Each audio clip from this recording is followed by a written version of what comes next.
consider all your fixed, quote unquote, expenses fixed, and you say, oh, I will just stop eating out altogether to afford this life, that's a budget you won't stick to. The budget you will stick to is the one that has the things that you like to do, that fit with your core values. So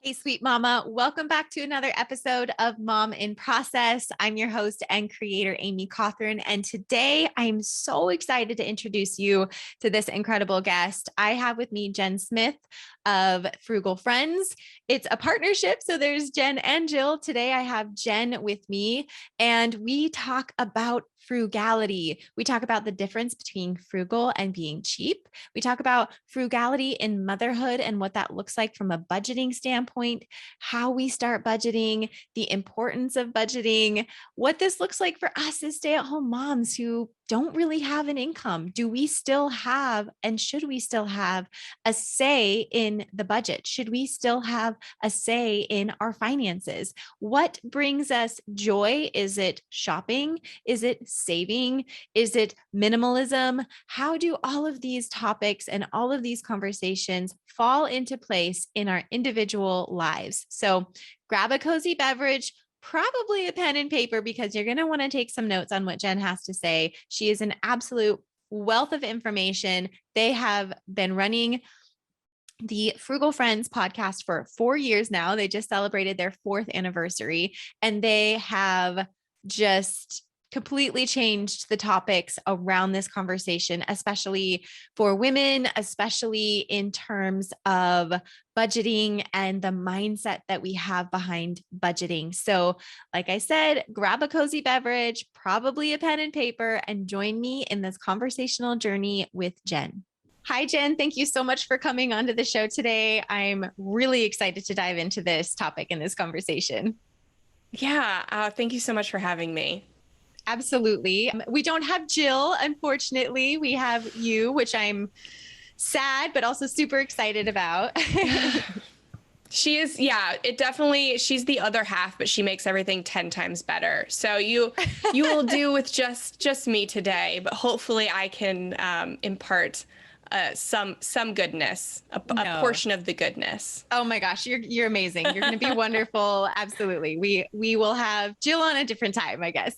So yeah. So Jen, tell me about yourself. Talk to me about Frugal Friends and how you and Jill got started with Frugal Friends, because it's an amazing story. Yeah. So my journey in becoming passionate about frugality started when my husband and I were paying off $78,000 of debt.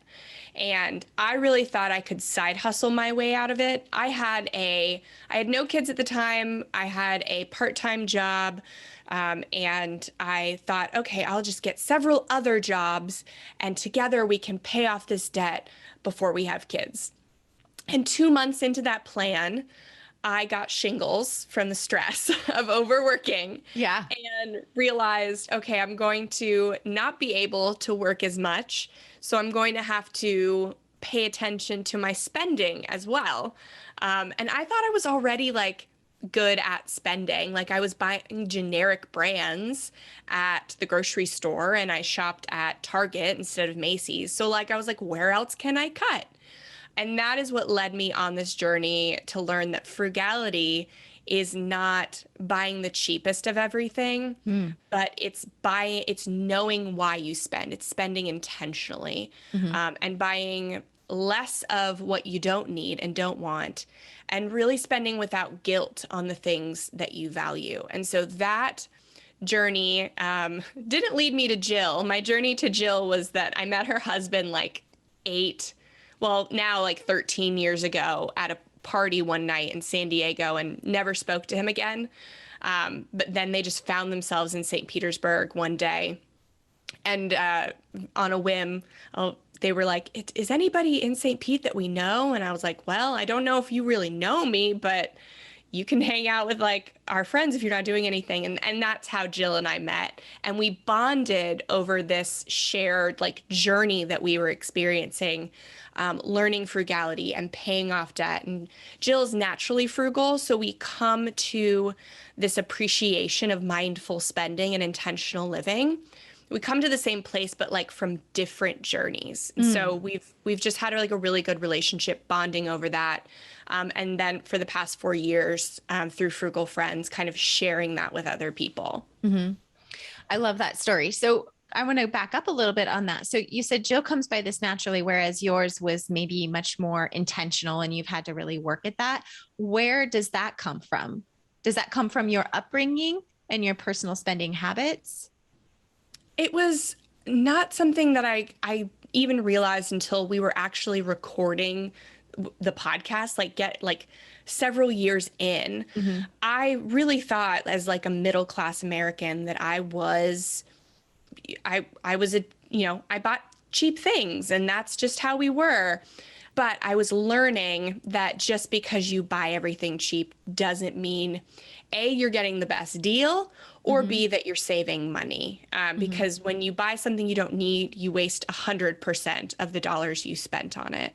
And so it's been years of kind of dissecting this shopping as a hobby or buying the cheapest everything and like all these things I kind of grew up with, that I really think that like our parents' generation really got that out of rebelling against their parents' generation that was super frugal and kind of set this tone for frugality that it's couponing, it's washing out Ziploc bags, it's doing nothing fun, eating beans and rice. And like that's our grandparents have that. And so our parents naturally rebelled against it and shopping at the mall every weekend and like buying recreational vehicles when you don't camp, like stuff like that, just buying on impulse, like when you want something, getting it.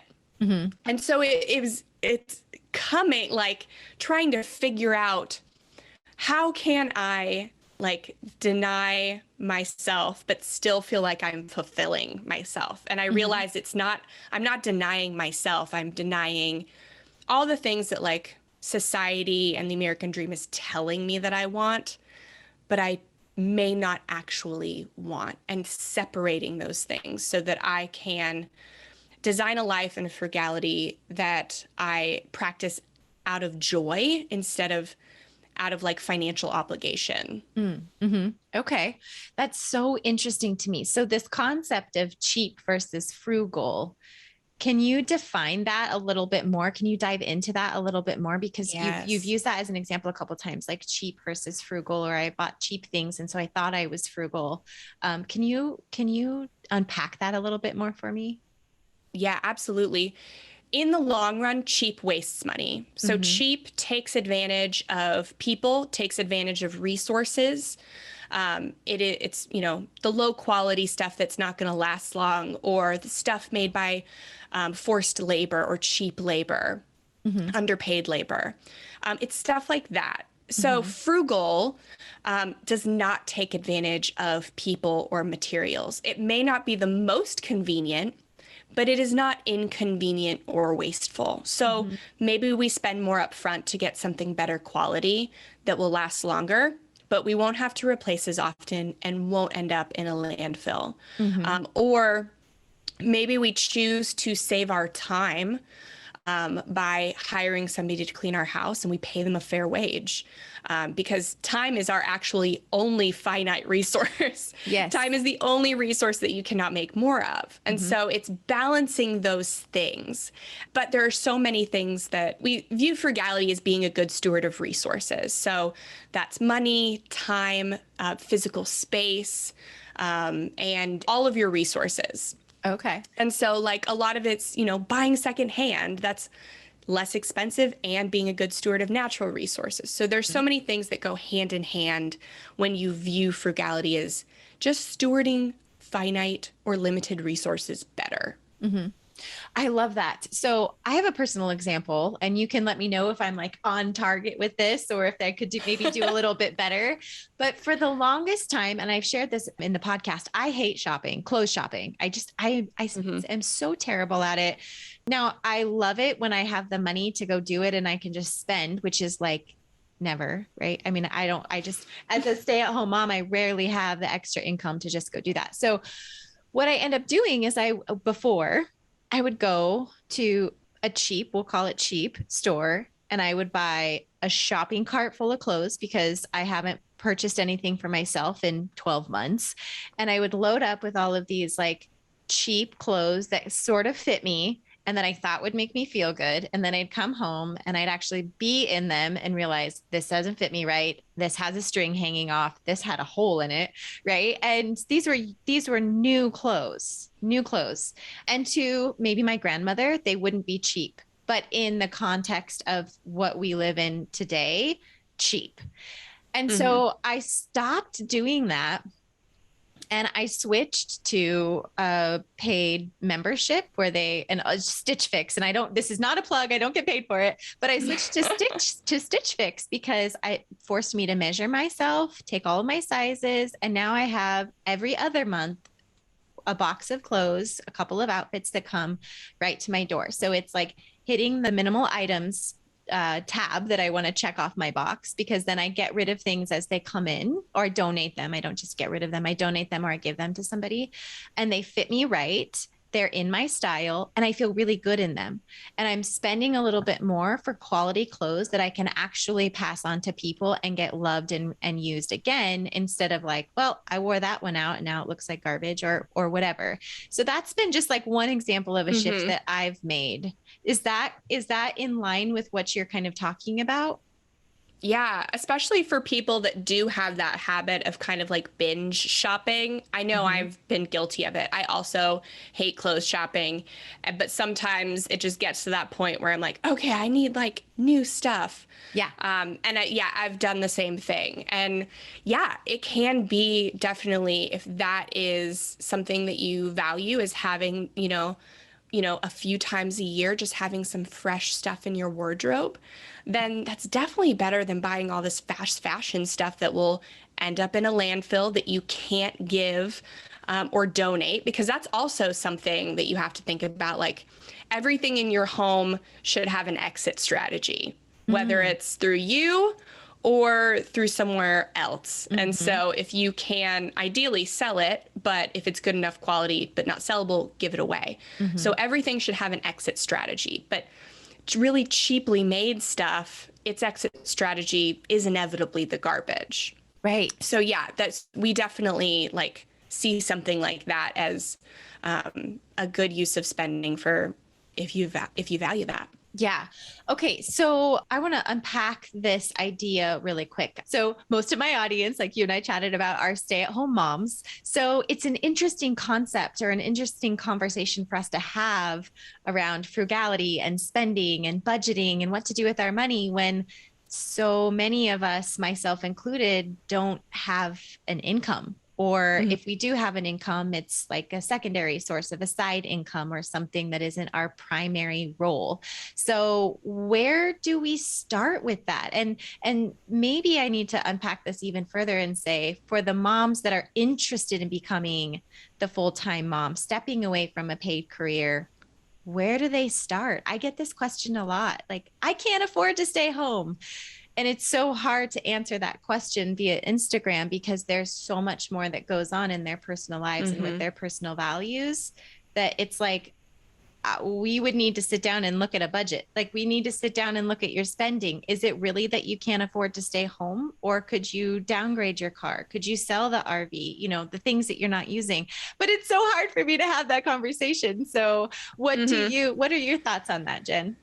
Yeah, I mean, it is a hard conversation to have. And Mhm. typically people think they need to start looking at their budget, or they start looking at their debt or their retirement savings, and Mhm. they think that's the place to start looking. Or they think of those and they're like, nope, scared of doing that. Don't want to look at that. I'll just keep working. It's fine. So there, you can fall on either end of the spectrum or somewhere in the middle. But I think really, and this will be especially for maybe the stay-at-home mom or even the working mom who thinks like, I can't have a say, as much of a say in the finances if I'm not bringing in or contributing to the finances, which is a lie. But it is a common lie we tell ourselves. And so if you feel like any twinge of that, here's where I want everyone to start, is to get with your partner, with your, even if you have older kids, maybe your older kids, but first start with you. Design the life that you want. What does your dream life look like? Devoid from stuff. Let's not think, oh, my dream life has a boat. No. What does your dream life look like? Where do you want to live? What do you want to do with your time? What do you want your space to feel or look like or be able to do? Mm-hmm. Think about what is part of your dream life. And a lot of that will come back to your core values. And then once you've done it with yourself, do it with your partner, because hopefully they are part of your dream life. And so then integrate like those visions. And hopefully they're already similar, but if they're not, then this is a great like way to get on the same page. Mm-hmm. So when your dream lives are integrated and planned for, it becomes much easier to plan to afford that than to just start with a budget and figure out how you can afford the life you're living right now. Mm-hmm. Because 9 times out of 10, you're going to want to change something about the way you're living right now. 9 times out of 10. So just start the slate clean and dream big. Mm-hmm. And if that means like your dream is, I want to be a stay-at-home mom, or I want to maybe homeschool my kids, or I want to have more time to do this hobby that I really love and contributes to the world. Those are all things that should be planned for and put into the dream life. And when you can do that and you and your partner are both on the same page, then you can fully combine every cent that's coming in to get to your shared plan. So then it's not you spending money that you didn't quote unquote earn. It's you spending money and saving money to accomplish your dream life. Mm. I love that so much. Instead of saying, okay, where can you cut? What should you change? Where's your budget? Are you doing this correctly? Because there's maybe more shame around that, or in really tough conversations. I feel like maybe for spouses, there almost becomes like a pointing finger. Well, you're spending money on this and you're spending money on this. And have you come across those kinds of conversations with your clients and your audience? Yeah. Where the shame comes in? Yeah, absolutely. There's so much shame and guilt when we're trying to obey numbers, because that's what it is. When your budget is arbitrary and it's just trying to do something financial and it's not based around what you want out of life, A, you won't follow it because you have actually no incentive to. And B, when you don't follow it, it creates this shame cycle where, oh, I'm not good at money. I'm not good at saving. I can't do this, because every month you're trying to create and stick to a budget that's for a life that isn't where you want to go or even where you want to be. And you may have great kids and a great spouse, like, but that's only half of the equation. Like, everything else around it matters too. And so that's why it's necessary to start with that lifestyle design portion. And that is also very helpful if you have a partner who's not on board with spending less or saving more. Then once they feel like they are getting to where they want to go and not just where you want to go or where arbitrary numbers say they should go, they are actually going where this financial responsibility thing is taking them where they want to go. And at first they might say, oh, but I love spending money. That's what actually gives me joy. And I know a lot of moms will say that too. I get emails like that sometimes. It's like, how do I be frugal? I actually enjoy spending money. Well, but do you? Is it really actually the stuff that you love, or is it just like the adrenaline that you get when you're spending? And how Mm-hmm. can we replace that with something that's actually more fulfilling, Mm-hmm. where we're like contributing versus consuming? Because that's always more fulfilling. Mm-hmm. So it's actually identifying that and being like, okay, yeah, that high is, yeah, psychologically, yes, that could be enjoyable, but it's temporary, it's fleeting, it's not real joy. So, Mm-hmm. what is your real joy? Because once you know what your real joy is, these fleeting joys, their magnitude isn't as elevated. Mm-hmm. I also think sometimes you don't have time for those fleeting moments of joy when you're so focused on the things that are the big picture joy. Like, if I'm in the Mm-hmm. garden gardening, I don't have time to be on my phone ordering 4 things on Amazon because I'm in my garden, Yeah. gardening, in that way. I always, when you were talking about that, I picture all of these reels and these memes of like the women with like 20 Amazon boxes on their front doorstep. And then of course I can't Mm-hmm. help but be like, do a little bit of selfish reflective work on that and say, okay, well, where do I stand in line? Am I like frugal? Am I the overspender, or am I cheap? And I would definitely say that I'm like leaning more towards cheap, like between cheap and frugal. So I think it's a really interesting concept because, going back to like the full-time mom that feels like they have to, live within the constraints of this strict budget, creating shame. We tend to just justify our purchases by buying something, like you said, that's cheap. So can we unpack what your concept of budgeting is, and maybe where we start with that to help Mm-hmm. us, confidently make purchases and still find joy in that? Yeah, absolutely. So the big picture thing is making that like lifestyle design and Mm-hmm. making that plan. Yeah. But it doesn't actually help us in the month to month or even like the day to day. Because if I am having a really busy day, if my son is like just having one of those days and like I can't cope, I can't hang, like I'm gonna buy the Starbucks latte to like, kind of instant gratification and make me happy. Mm-hmm. And that's absolutely okay. But when it becomes a pattern, we have to look at what are the things that are going to help us change that habit immediately. So, like, what are our kind of immediate, what can we change with immediate gratification? Mm-hmm. So, definitely, I would say creating a habit of pausing before purchases, Mm. just a 5-second pause. And it should be a smidge awkward. Like it should be long enough to feel like awkward, or maybe your kid looks at you and be like, Mom, you okay? But to just think like, why am I making this purchase? Mm-hmm. And if it's because like, oh, I've had a crap day and I'm done and I know what I'm doing and I'm going to do it anyway, then we do it. We make the purchase.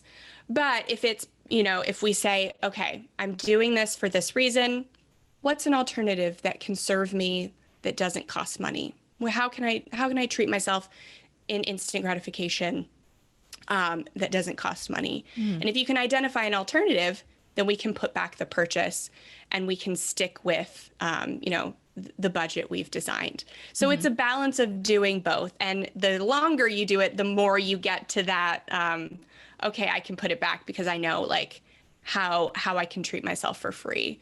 Mm-hmm. And it comes down to like knowing your core values, which really helps you like make that lifestyle design plan. Mm-hmm. When I find something that's in my core values, then I can spend on it without guilt, even if it's unplanned. Mm-hmm.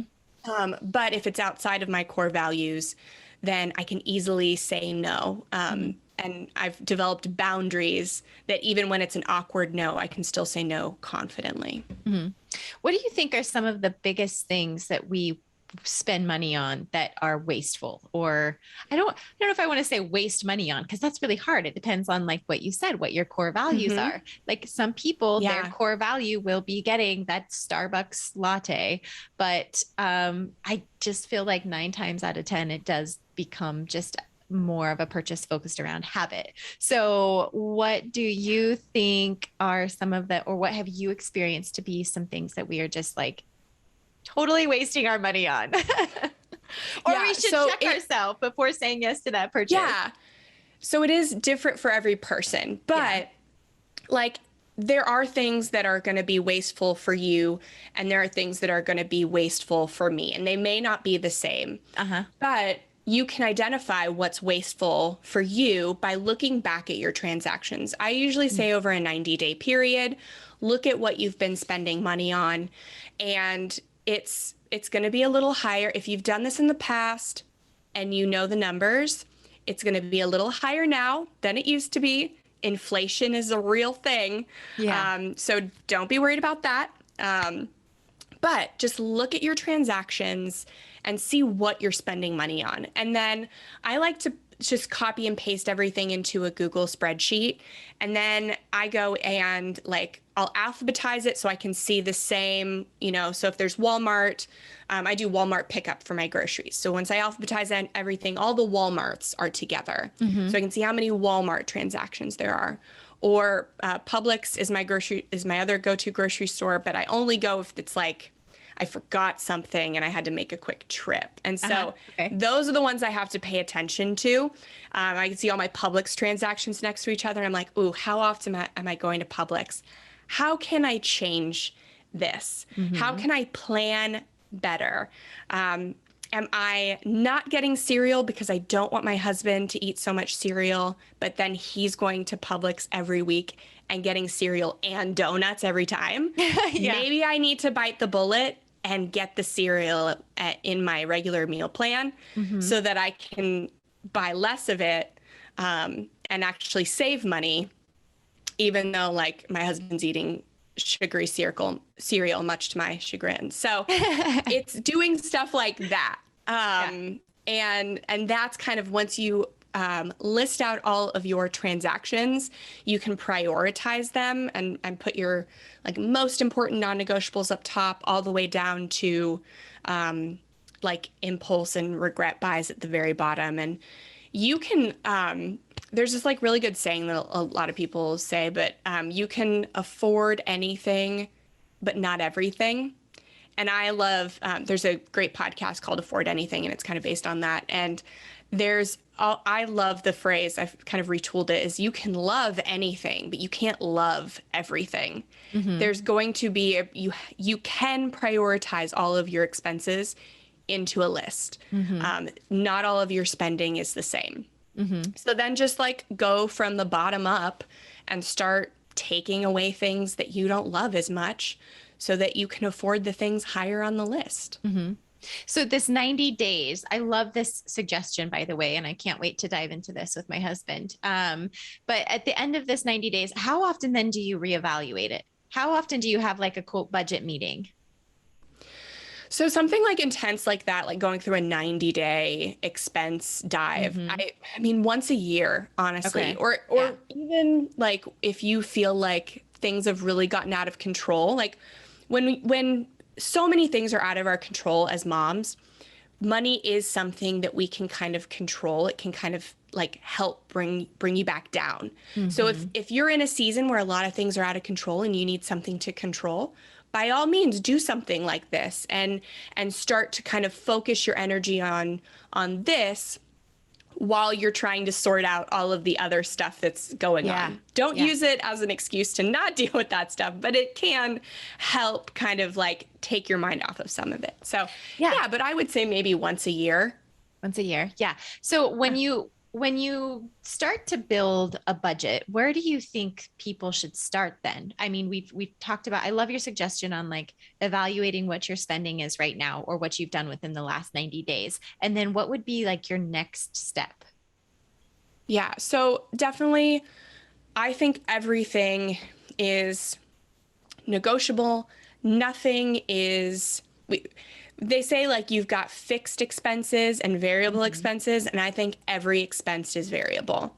And so if you can't negotiate it, you can typically go to another vendor or you can try without. The only thing this is really hard with is internet. That's the only, that's the hardest hardest one. But we negotiate our internet all the time because we have competing companies. Not everybody has that. Yeah. But if you have the mindset that everything's variable, then you can definitely more easily like fix your budget to be what you want it. So like, we we don't want to sell our house and move, but if we needed less of a mortgage payment, that is something you could do as a last resort. So yeah, we're not saying like you should do, sell your house and move if your mortgage payment's too high, but just have the mindset that it's always an option. But start with those, semi-fixed expenses and then kind of go down. Think about all the variable expenses and discretionary expenses that you value and make a dream budget that you really would want to spend. And make it realistic. Like don't imagine like a lifestyle inflation sort of thing. But like right now, what would you be happy spending? Like, is it one latte a week? Okay, make that, right in your budget. So look at how much in your discretionary budget you'd like to have and see what's the overspend. And then kind of work on either end. So we're not going to take all of it away from discretionary. We're going to look to see what we can take away from fixed as well. So maybe we're calling to negotiate lower rates on something, or we're, considering where we live or the car we drive, etc. If you consider all your fixed, quote unquote, expenses fixed, and you say, oh, I will just stop eating out altogether to afford this life, that's a budget you won't stick to. The budget you will stick to is the one that has the things that you like to do, that fit with your core values. So, but your income may not be able to do both of those. And so that's why you want to have both on there and kind of take away from fun and boring expenses to get somewhere in the middle. And then we just kind of improve every month from there. So, we lower our internet bill one month. Great. We have more money for the takeout budget next month. Or I found that I can do with less takeout if I'm doing easier meal prep. Great. We've got more money for the groceries, less money on the takeout. But you never know that stuff until you are coming at it and shaving from both directions, not just off the fun side.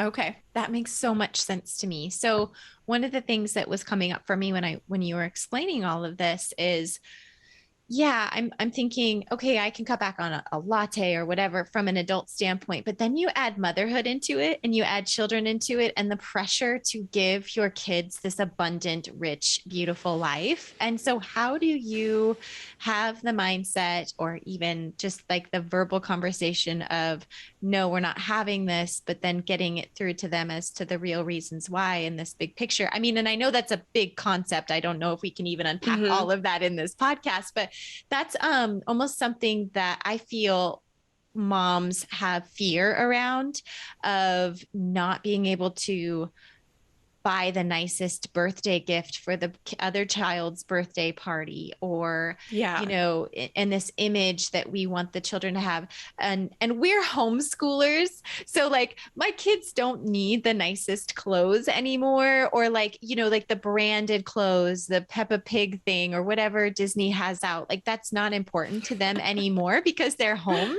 But it was a real honest to goodness thing when she was in school. Well, Mom, they have LOL doll stuff and I want the LOL doll stuff. And I'm like, yeah, but do you want to eat this week? Like that's super extreme. But at the same time, when we're talking about frugality, I mean, it's really difficult as a mother. There's some fear around this. So can you talk about that a little bit? Absolutely. And thankfully, my son's not yet at the age where he's asking for things like that. But I do remember being the child saying that. And we didn't have a ton of money. So like I never got to have some of the nicer things that my friends had. Not all my friends, because we were thankfully very much in the same socioeconomic level. But I mean, I think it comes down to teaching our children the same things we're learning ourselves, is to design the life we want, not the life that other people want or that other people want us to have, and Mm. asking like, why do you want this same thing that this other person has? Do you Mhm. want it because they have it? And what does that say like about your feelings? And feel like, what does it say about how you feel about yourself? And so teaching them kind of self-confidence and being like, you don't need to be like other people to be the best version of you, to be the best person. Mhm. And some kids will come up with a very rational explanation about why they want something that another kid has. My friend just showed me a PowerPoint presentation her sons made about why they wanted an Oculus. And it was probably the best thing I've ever seen, because it was her two sons, and the first wrote a letter. The first was a letter that said, "Dear Mom and Dad, we want an Oculus because it will help our physical activity, and we will play it more, and we will sell our Nintendo Switch to get the money for it." And I was like, "This is brilliant, Allison." Like, I can't even. Her second son also wrote a letter on the next slide, and it was, "Dear Mom and Dad, money, love, James." And that was it. So like, yeah, if your kid has a valid reason for wanting what they want and a plan to get it, Mhm. you've won as a parent, and then that's awesome. Mhm. But it's kind of teaching our kids to do that sort of stuff and like uh, learn how to think for themselves versus just going with the flow. Mhm. So Yeah. I love that. Thank you so much for answering that, because like I was saying, I just feel like there's some fear around it, but then it goes back to, like you said, instilling those values and then communicating that with your children. And like you said, even if they come up with the PowerPoint presentation of like why they really, really need the LOL doll sheets on their bed, Hmm. okay, where are your values in there? Then you can unpack Yeah. it and say, all right, okay, this sounds great. Good job. And Right? you can't help but like you be proud of yourself for like doing that. You're like, this is me talking. Okay, I see where this is coming from. I love that. So one of the things that you mentioned earlier, I want to go back to your story that you were sharing with the cereal and your husband, because one of the things that I thought about was it was not only saving money, but you're also saving time from going to the store. So Mhm. I want to unpack that conversation a little bit in that frugality actually saves time, which leads to a more joyful and abundant and rich life. Can we talk about that a little bit? I know you guys talk about minimalism and things like that on your show. So how does frugality play into all of that? Yeah, so we've really seen a correlation between the clutter you have in your schedule and your mind and your physical space, how that impacts the decisions you make day to day. Mm. And a lot of those decisions can come to anything from what you eat to how you spend to how you talk to your children. And it's not like if you have like a messy house and a packed schedule that you're gonna like overeat and yell at your kids. That's like not the point. But Mm-hmm.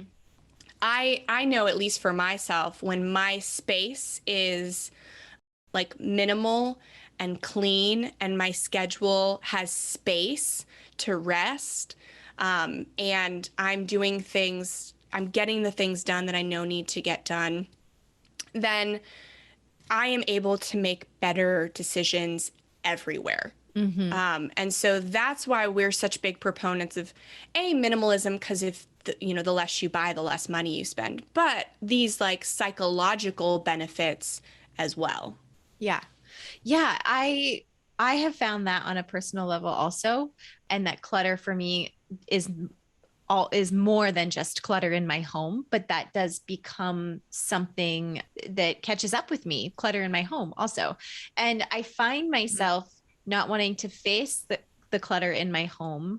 And then maybe I need to spend money to help with the clutter in the home. And then it just ends up kind of becoming this cycle of overspending and not taking care of the things that I really need to focus on and take care of, sort of this like avoidance mentality in focusing on the things that are important, whether that's, like you said, an overcluttered schedule, an overcluttered mind, or an overcluttered home. So what are some of the first things that we can do to tackle some of that? So anything that's like easy, like low hanging fruit type stuff. And so for us, we find that's typically decluttering, and just decluttering very like benign stuff, like kitchen gadgets and towels and stuff like that. Things that you have no emotional attachment to, but take up space in your home. Things that you may not like. I think as moms, and especially stay-at-home moms, have like feel like that is our contribution to the home, is the cleaning and the organizing and everything. We had an interview with Rose Lounsbury, who has an amazing TED Talk on simple living, and she was saying like she loved organizing, and she was the most organized person, and her home was so organized and well kept, and it was something she was proud of. She was organizing every day, and it left her no time for her. But sometimes we can feel guilty spending time on us. But decluttering gives you a way to get stuff out of your house so that you have to clean less. So you are contributing, but you still have that natural space for yourself. And once you start to declutter your home, that will naturally lead to other things. So that'll be your schedule. You'll simplify your schedule more and only keep the things that you and your family truly value. And then it goes to the hardest part, which is like decluttering like negative thoughts in your mind. And lies that we tell ourselves, shame, guilt, all of these things that we think about ourselves. That's really the hardest thing. And people don't really think about that when they think about why they are overspending or why they can't get to live that lifestyle they dream of. And there are, when you sit down, and if you could write down all your thoughts in a day, there would be a lot of thoughts that if your friend told you they were thinking that about themselves, you would be so sad. Because you see them as such a great person. And it's the same for you. If you did it about yourself, your friend would be sad with all of the worry and self-talk that you give. And so this is just like a slowly starting to get to that. And once we can simplify, then these decisions like, can I stay home? Well, let's think logically about it. And you have the space and time to really think logically about it.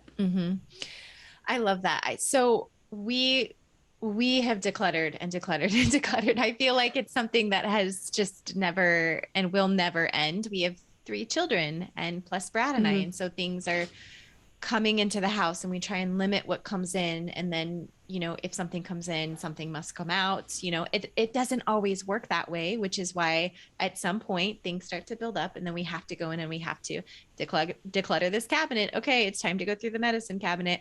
But what I have found is if I can't go through my house and pick everything up and put it away in about 15 minutes, then we have too much stuff. And that's the main upstairs space. That doesn't include our downstairs living space. But if I can't walk through my home, put toys away, put books away, clean up things that have cluttered the counter in the kitchen, if I can't do it in about 15 minutes, we have too much stuff, or we have a systems issue. And, you know, and then I was finding myself, like you were saying years ago, where I was like, I need to organize. And then you realize all I'm doing is just pushing this stuff around. I'm just moving it from point A to point B, trying to find another system or another box to put it in that works better. But really what we need is just less of it. And it's such a hard concept for people to grasp sometimes. And there is, again, like I go back to that word fear, but there's some fear around it because what if we need that someday? And so what would be your response to that when people are like, I don't want to get rid of this because I'm afraid I'm going to need this someday, or, and that someday could be a year from now, but they still want to hold on to it. My parents are the perfect example of that. Yeah. So the minimalists have this rule that if it can be replaced for less than $20 and it's not like regularly used, then it can go. Because likely you won't even have to spend the $20 to replace it when you do inevitably need it. You can probably just go to a neighbor and be like, hey, can I borrow this? Because they probably have it for things, small things like that. And if they don't, or if your parents don't have it, then you can just buy it and replace it, and then see if somebody else wants to borrow it. Yeah. Yeah. I did that with my kitchen. I got rid of so much stuff because I was like, I use this maybe once every couple of years. And I'm sure that if I need it at some point or think I need it, I can either make something else work or I can borrow it from a friend or my parents. So I love that. So Jen, what would be some of your best financial advice for mothers moving forward when they listen to this podcast? Like, where do I start? I don't know how to be frugal versus cheap. And now that you're a mother, what is something that you have learned that would be sort of your best advice for other mothers? Yeah. So definitely don't make another budget until you figure out what your dream life is. I think that's the first thing, because I don't want you to continue in this cycle of guilt and shame for not sticking to a budget that isn't serving you. And you do deserve the life that you want, even if it's a little different from the one your partner wants and the one your kids want, because you deserve, as a autonomous human being, you deserve autonomous goals and desires. So I would say like that's the first thing. If you take nothing else away, figure out what that is so that you can start to figure out how to afford that life, not just the life like the debt-free or the early retirement life or all these other, financial lives that people say you should have. Figure out what you want. And then like specifically as a mom, I would say like, yes, we want to give our kids the best of everything, but like, why do they need the best of everything? Like, ask yourself that. Or maybe you want to give them the best of some things. And if you do give them the best of those things, how much richer and better are they going to feel about those things if the other things that are less important are not the best? So if you have things that you value and you want to instill values in your children, you can prioritize them, and you teach your children to prioritize what you prioritize. You can get your kids anything. You can get your kids the best of anything, but you don't need to get them the best of everything. And they're going to be just fine, because when you are being a good steward of your time and resources, then they inevitably get more of your time and resources. And they're going to love that more than you getting their friend the best birthday gift at the party or bringing in the cupcakes for the 5th school party of the month, So that's what I would say. I love that. I love taking that aspect around motherhood too, and just unpacking a little bit and saying, am I buying their love? Because if love is what they want, then maybe it's more time, maybe it's time with me, and then just kind of reflecting on that. So Jen, where can everybody find you guys? Thank you so much for this conversation. And I want to make sure that everybody can find you and Jill and Frugal Friends and dive into some of these concepts a little bit deeper, because you guys share so much. You're so knowledgeable in this area. Oh, thank you so much. So we release a new episode of Frugal Friends every week. It is wherever you get podcasts. It's just search Frugal Friends podcast and subscribe wherever you listen. And then we also have a free ebook that we give away to everyone. It's called Modern Frugal Living. There's 200 ways to save money, essentially. So that's at frugalfriendspodcast.com/ebook. 200 ways. Oh my goodness. I'm definitely downloading that, because that's what I was asking you. That's what I was asking you earlier. Like, where are we overspending? And maybe I was hoping for you to tell me like, Amy, you don't need to be buying this. So I'm absolutely going to download that. Thank you so much for that resource, Jen. And thank you so much for coming on and having this conversation with me today. Absolutely. Thanks for having me. Yep. We'll talk to you soon.